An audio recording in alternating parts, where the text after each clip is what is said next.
On January 22nd, 1960, Michael Kelland Hutchence was born in Sydney, Australia. He was the oldest son of Kelland, an international exporter, and Patricia, a makeup artist. When Michael was 5 years old, the family moved to Hong Kong. Sister Tina Hutchence. Life was very different in Hong Kong. It's all cocktail parties and dinner parties, and everybody at the party is from a different country. Young Michael was a bashful kid who fought his shyness with a strong will to achieve. In athletics and the arts, Mother Patricia Glossop. He loved music. He had little guitars. He always learned guitar. He learned Spanish classical guitar. We were exposed to a lot of different kinds of music, Ella Fitzgerald and Tony Bennett, and yet I was listening to the Stones and the Beatles. In the early 70s, Michael's parents separated, and in 1975, 15-year-old Hutchence moved with his mother to Southern California. Michael loved the laid-back attitude of L.A., but his father, Kelland, was not too enamored with the American school system. In 1976, the 16-year-old left his mother in Los Angeles and moved back to Sydney. Brother Rhett Hutchence. He was the new kid at school, so he was getting picked on a daily basis. So Andrew Farris came up and told these guys they better lay off, and that's when they first became friends. A guitarist and songwriter, 16-year-old Andrew Farris was starting his own band. Hutchence was interested, but Farris didn't need another guitar player. He said, "Michael, do you want to try sitting in? We just need somebody to sing along with us so we can practice." And it turned out that he had a good voice. In 1977, Michael, Andrew, and a friend, Gary Beers, formed a band called Dr. Dolphin. After adding Andrew's brothers Tim and John, along with another friend, Kurt Pengilly, the band evolved into the Farris Brothers. In the summer of 1977, the Farris family moved to Perth, 4,000 miles from Sydney on the remote west coast of Australia. 17-year-old Michael was determined to stay in the band, which meant he had to move to Perth as well. Hutchence appealed to his parents, Father Kelland Hutchence. He said to me, actually, "Look, Dad, I'll give it a year and see how I go. And if we don't make it, well then, you know, I'll come back and finish off more of my education." I didn't like to let him go, but he had to follow his dream. Hutchence stayed with the Farris family in Perth, where he and Andrew spent hours together writing songs. Michael displayed a knack for catchy yet profound lyrics. Biographer Michael G. What he talked about in his songs was about love, the pain of love, the loss of love, the death, and he said it without cliché. In contrast to Sydney, Perth was a small city surrounded by rugged Australian outback. Here the band came of age. Friend Greg Pirano. They were playing mining towns. Men who worked 12 hours underground. Once a week they'd go and get blind drunk. In 1979, after 18 months in Perth, the boys returned to Sydney with a new sound and a new name, courtesy of fellow Aussie band Midnight Oil. One of the roadies with Midnight Oil came up with the name. "You guys are so excessive, you're over the top." So excessive became INXS. And Mike was this skinny, arms, legs kind of kid. He stood at the back of the room and watched. The girls in the audience gravitated to the front. Word of mouth spread rapidly about INXS.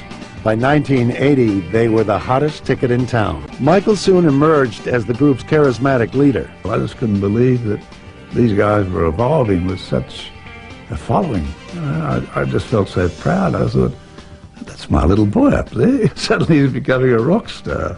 Spearheading Australia's hottest rock band installed newfound self-confidence in the shy Hutchence. In 1980, the band released its first record titled INXS. Also in 1980, Michael began dating 18-year-old film student Michelle Bennett. 20-year-old Hutchence quickly developed a strong bond with the down-to-earth Bennett, but Michael's commitment was tested by his pop idol status. He used to come into the studio and say, "Mum, do you have a time doing my makeup for photographs?" The moment he left the makeup room, there'd be about 5 actresses running to sit in the chair that Michael was sitting in. Personal manager Martha Troop. He would get that audience in his hand within 60 seconds.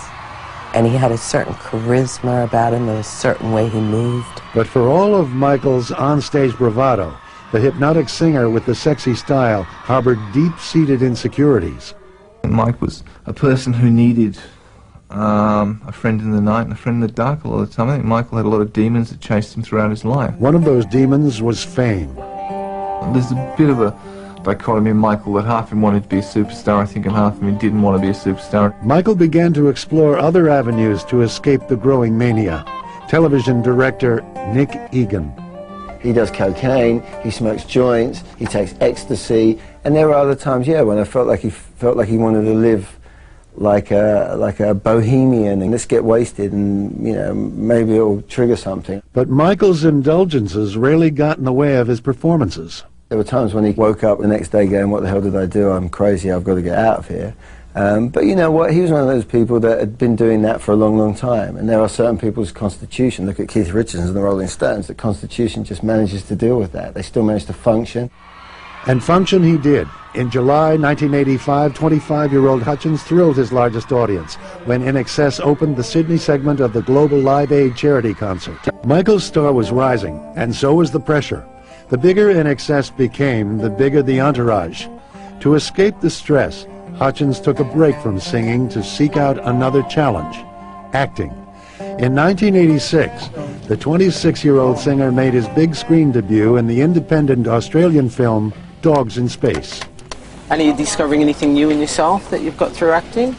Actually, it's been getting away from music is the best thing about it. I'm discovering things about our music by being away from it. In 1987, INXS released Kick.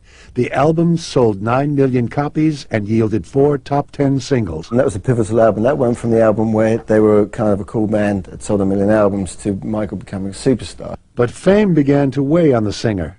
Michael's demanding schedule put a heavy strain on his relationship with girlfriend Michelle Bennett. As 1987 drew to a close, the couple called it quits.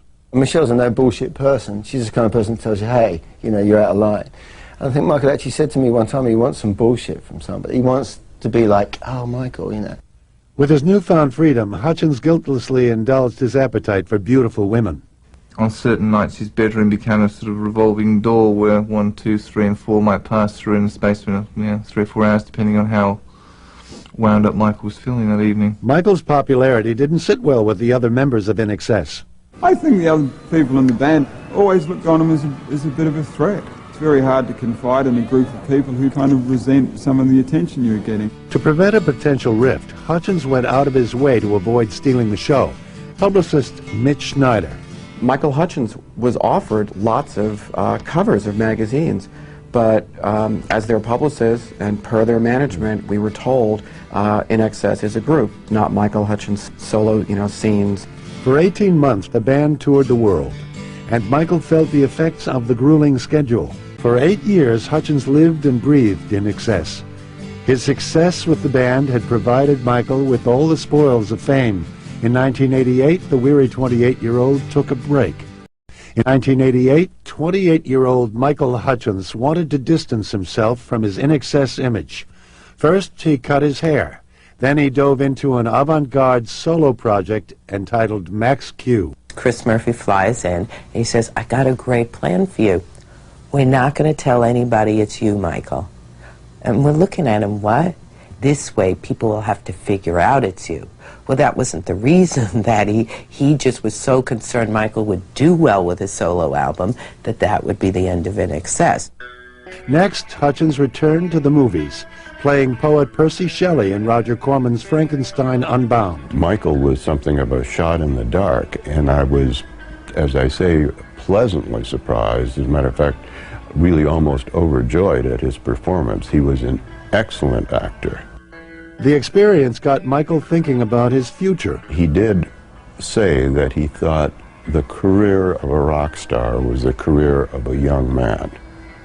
And that's when I talked to him about making a transition to being an actor.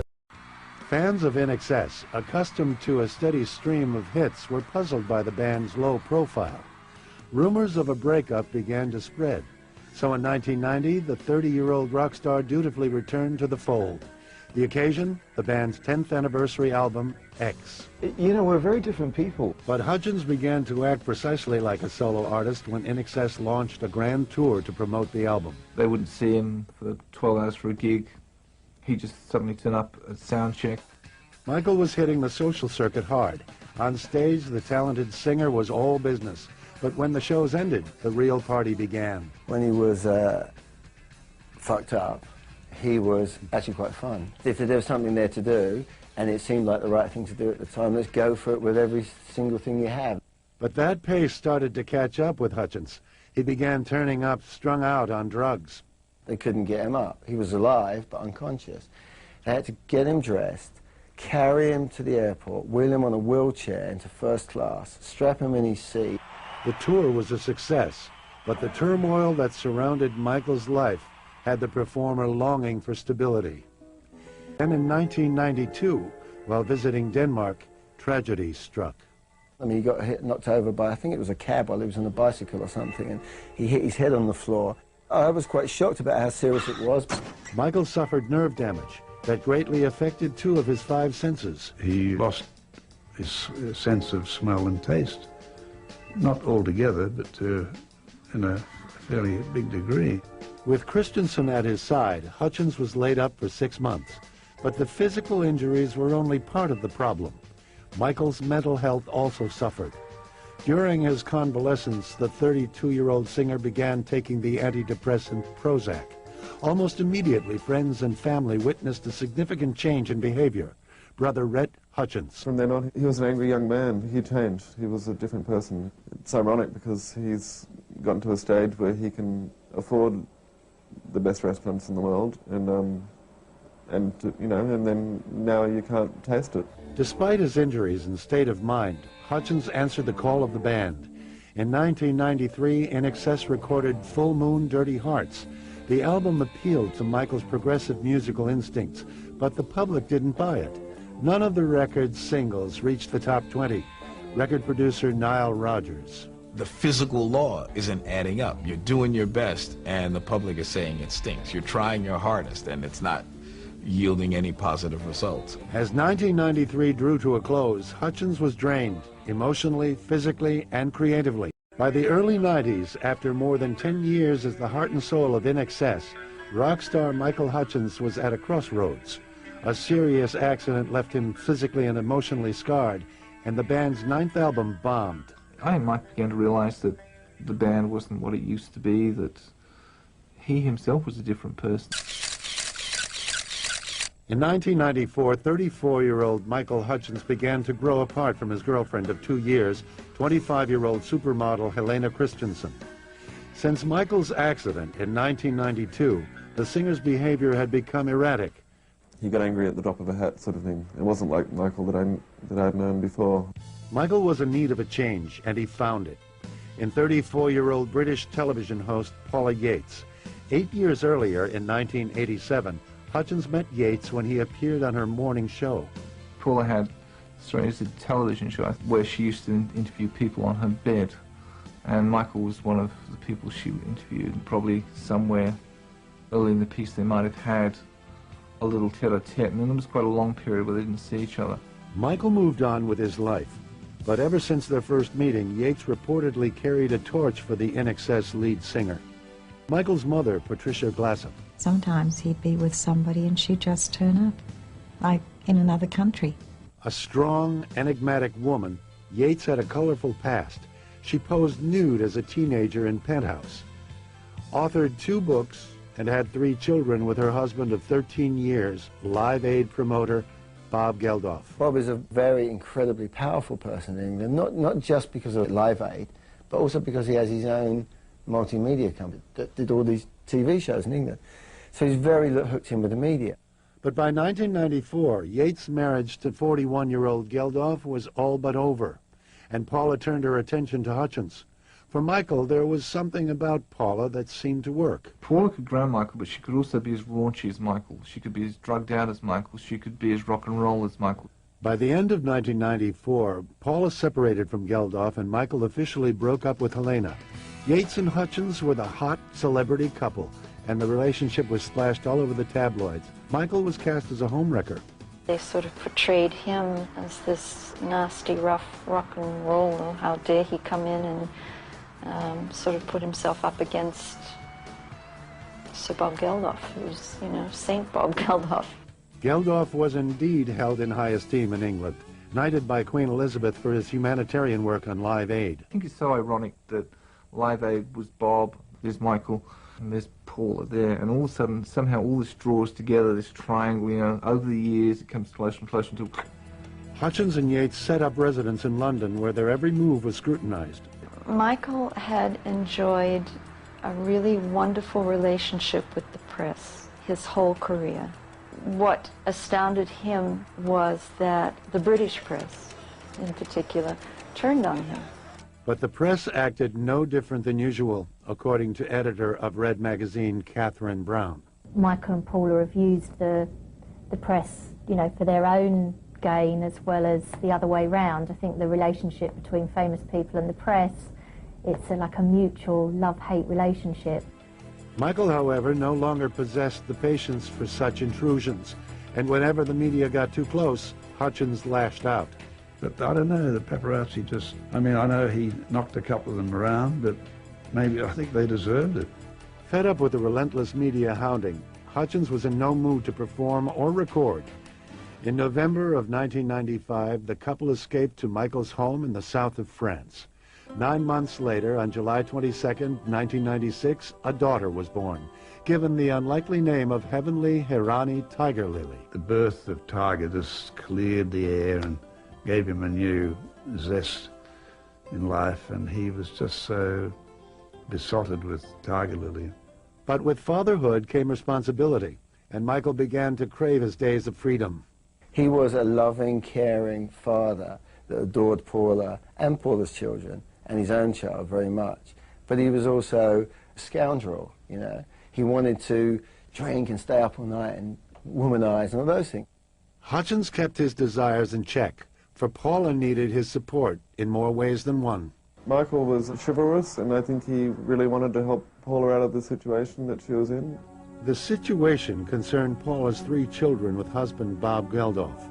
The couple divorced in 1996. That set the stage for a bitter custody battle. Hutchence was committed to Paula and the girls, as committed as he would allow himself. Marriage, on the other hand, was not something that Michael was big on.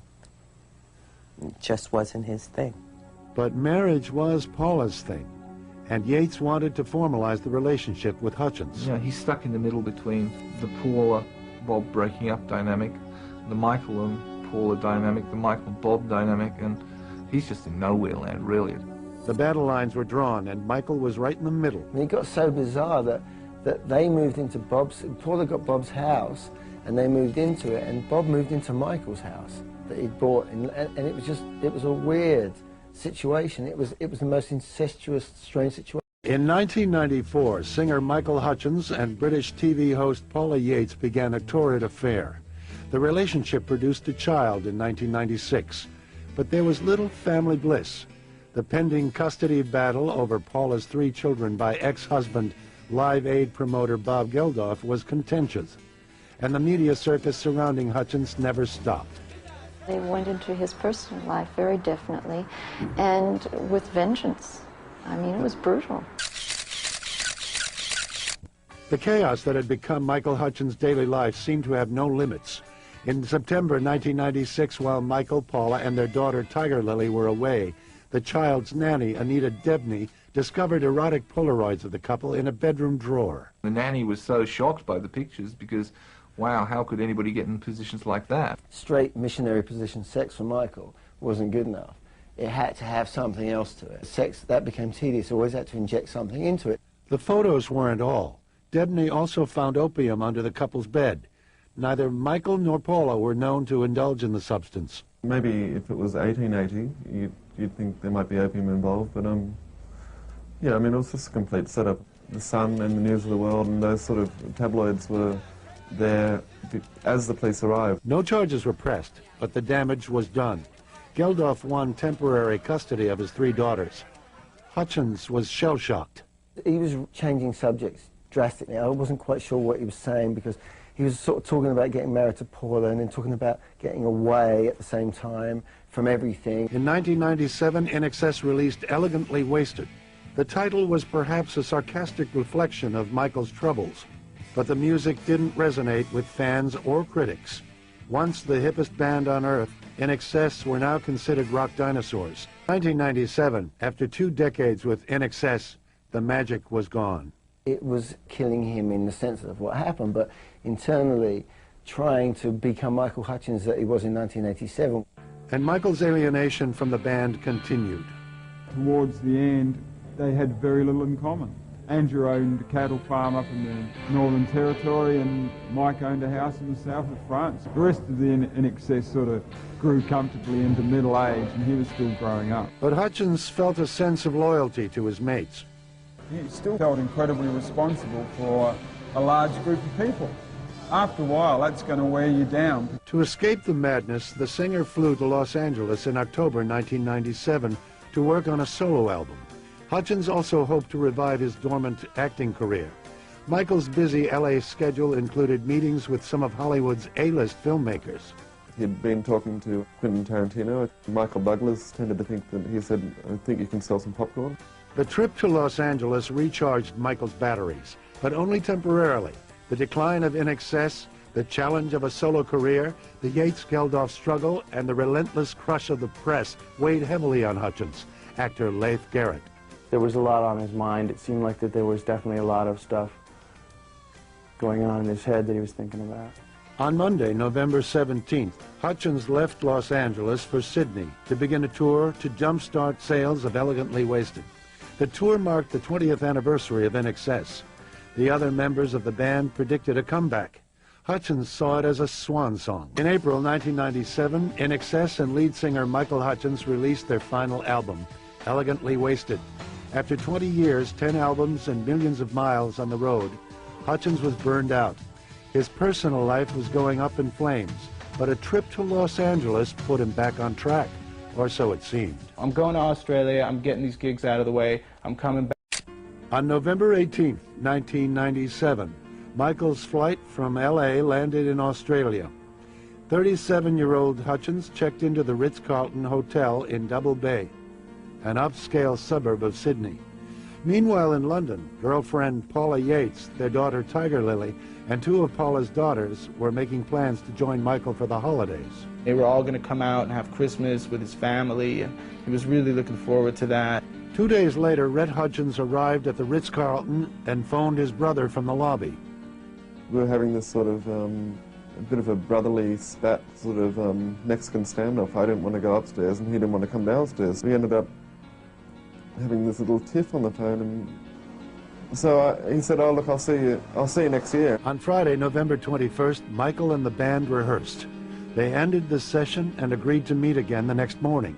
Later that night, Michael joined his father, Kelland, for dinner at a nearby restaurant. We had a lovely dinner together. We reminisced, and he told us about how thrilled he was that there was an opportunity coming up for a small part in a Tarantino movie. And he talked about Tiger, Tiger, Tiger. And I said to him through dinner, actually, and I said to him, grabbed his hand, I said, look, you know, I know you're feeling in a great mood tonight, but I know there's a lot of things deep down worrying you. Would you like to talk about it, you know? Can I help in any way? He said, no, Dad. He said, everything's okay. But everything wasn't okay. Kelland dropped his son off at the Ritz-Carlton at about 10:30 p.m. Instead of going to bed, Hutchence went to the hotel bar where he flirted with 2 young female fans. Then, at around 11 p.m., an old girlfriend, Kim Wilson, and her boyfriend, Andrew Raymond, showed up. Hutchence invited Wilson and Raymond to his room. He was expecting a call from Paula with news about her ongoing custody battle with Bob Geldof. The only thing he was worried about that day was a court decision and whether the girls could leave London with Tiger and Paula. But he didn't think that there was going to be any great problem. Michael partied for hours with Wilson and Raymond, drinking beer, champagne, and vodka cocktails. Most of the conversation was about Paula and the kids and their arrival for Christmas. At 4:30 a.m., Raymond and Wilson left. An hour later, Hutchence received a phone call from Paula. Yates said that Geldof had changed his mind and that the girls would not be coming for Christmas. Hutchence was furious. He immediately placed a call to Geldof. But Michael's irate pleas fell on deaf ears. Hutchence then rang ex-girlfriend Michelle Bennett, who lived in Sydney, and with whom Michael remained friends. Bennett wasn't home. He next attempted to reach his personal manager, Martha Troop. And this now would be about 9:30 in the morning, Australian time. And it was a terrible message. Again, he never got angry at me. He might get angry at a situation. And it was vicious. I want out of here. Hutchence left messages for Troop at her home, but she was at her New York office where she received another call. The tour manager called me and said, I just got a message from Michael saying he's not going to rehearsals.